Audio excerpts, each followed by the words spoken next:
Ano ang pangalan mo? Kasi ang pogi mo. Sabi ko, Ivan. Hindi, cute si Ivan eh. Ikaw pogi. Oo nga, oo na lang, oo na lang.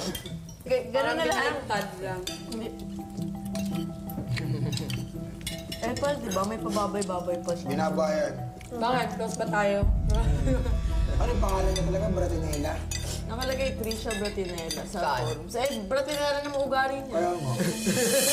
Inaumagahan ng apartment teens, pinag-uusapan pa rin ang mga naobserbahan nilang villa teens. Mas madami yung lalaki sa kanya. Mas madami magulo.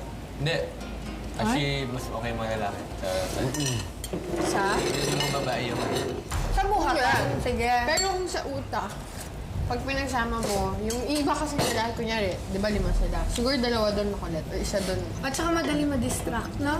Saka yung attitude kasi ng girls nila is taris. Oo, yung girl. Dahil yung mga kumain, nagbibigay sila opinion. Walang mangyayari kasi nagtatalo. Siguro yung boys natatakot umalmin. It's like insulting people. No, wait, no. Yun eh. Bakit hindi mo ba kayo insulto kahapon? Sige. That's defending them. Yeah, yeah. Yeah. Samantala ang villa, ang apartment din ang pinag-uusapan. Ganun kaya talaga yung ano nila, kwarto nila? Ay, yung ano nila? Ganun talaga kaya yung bahay nila dun? Di naalala ng ano eh. Ng Ondoy. Ano? Ibang klaseng gulo na yun eh. Ondoy. Bagyong Ondoy. Parang ginira na yun, gira. Ang swerte naman nila, ano? Ano matatanggal sa kanila ngayon, ano? Kailangan yun. We did our best naman.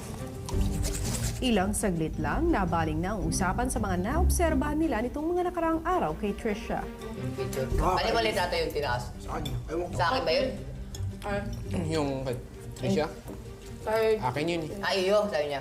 Inalikan niya pa, iyo, boy! Yaks! Yeah! Anong tanong niya sa'yo kagabi? Ay, kapon.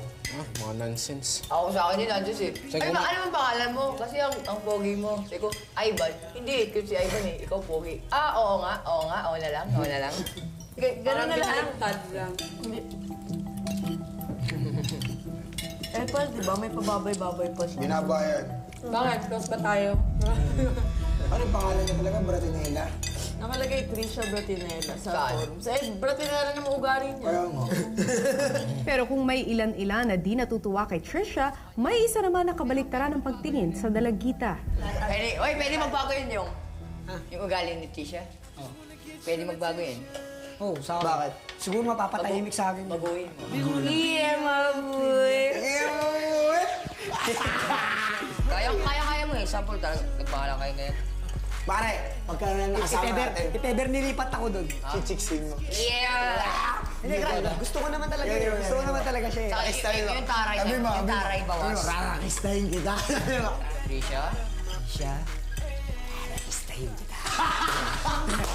Parang rurunod na ito. Kung natutuwa si Yong kay Trisha, matutuwa naman kaya siya at ang iba pa mga villa teens pag pinaalam na sa kanila kung sino ang napili ng apartment teens sa kanilang paaalisin.